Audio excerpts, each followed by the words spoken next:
안녕하세요. 오늘 저희가 함께 좀 깊이 파볼 재료는요. 전은규 씨의 책 당신의 땅을 가져라 경매편 개정판 일부입니다.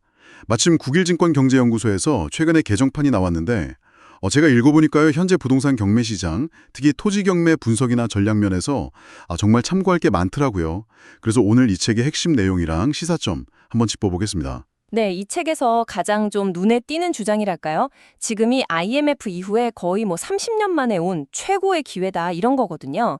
특히 토지 경매 시장에서요. 시세 절반 이하, 심지어 반의 반값 매물까지 막 쏟아지고 있다는 분석입니다.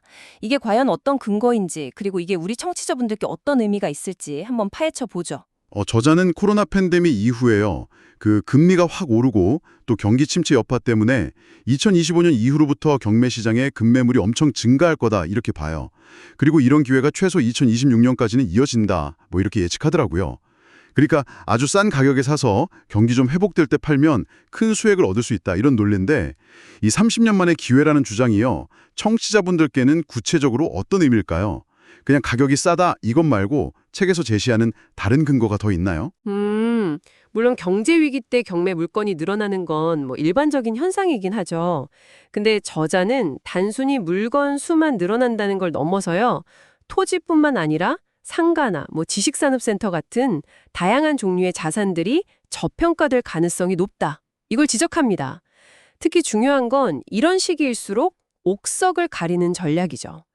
책에서는 농지연금 같은 구체적인 활용 방법까지 제시하면서 단순한 가격 하락 그 이상의 기회가 있다는 걸 보여주는 거고요. 여기서 옥석을 가린다는 거는 그냥 싼 게 아니라 진짜 잠재 가치가 숨어 있는 그런 저평가된 물건을 찾아내는 안목, 이걸 말하는 겁니다. 그거 흥미로운 지점이네요. 특히 책에서 종잣돈이 적을수록 초보자일수록 토지 경매로 시작하라 이렇게 조언하는 부분이 좀 인상 깊었어요. 저자 본인도 20대에 경매를 시작했다고 하고요. 귀를 믿지 말고 눈을 믿어라. 그러니까 뜬 소문 믿지 말고 직접 자료 보고 현장 가서 확인하라는 거죠. 맞습니다. 그 소액으로 접근할 수 있다는 게 토지 경매의 큰 매력이긴 한데요. 바로 그 점 때문에 더 철저한 준비가 필요해요. 예를 들면 부동산에 막 얽혀있는 복잡한 법적 권리나 제한 사항들 있잖아요. 그거 확인하는 과정, 즉 권리 분석의 함정은 초보자가 빠지기 쉽거든요. 또 서류만 봐서는 절대 알 수 없는 실제 상황들, 이걸 파악하려면 현장 확인, 즉 임장이 진짜 중요하죠. 이건 아무리 강조해도 지나치지 않습니다. 책에서는 한 1,000만 원에서 3,000만 원 사이로 수도권 외곽당 한 300평 정도 구해서 농업인 자격 얻는 그런 구체적인 예시도 들더라고요. 농업인 자격 얘기가 농지연금 전략하고 딱 연결되는군요. 노후 대비책으로 상당히 비중 있게 다루던데 만 60세 이상 농업인이 자기 땅 담보로 연금 받는 제도 맞죠? 감정가 9억짜리 땅을 3억에 낙찰받아서 월 300만 원씩 받는다거나 1억 투자해서 월 80만 원 확보한다거나 이런 사례 보니까 좀 솔깃하긴 하네요. 네, 굉장히 매력적으로 보일 수 있습니다. 근데 그 전제 조건이 사실 만만치가 않아요. 우선 농업인 자격을 얻으려면 최소 5년 이상 직접 농사를 지어야 하는 등 그런 요건을 충족해야 하고요. 거주지 제한 같은 규제도 따릅니다. 그리고 가장 결정적인 건 시세는 물론이고 공시지가보다도 아주 현저하게 싸게 낙찰을 받아야 한다는 점이에요. 그 당진 송화급 사례처럼 공시지가가 3억 2천만 원인데 이걸 2억 8천만 원에 낙찰받아서 월 100만 원 이상 연금을 기대하는 경우, 이게 좀 더 현실적인 목표치에 가깝다고 볼 수 있겠네요. 성공 사례만 있는 건 아니겠죠, 당연히? 책에 나온 다른 사례들은 또 어떤 교훈을 주나요? 네, 다양한 사례들이 나오는데요.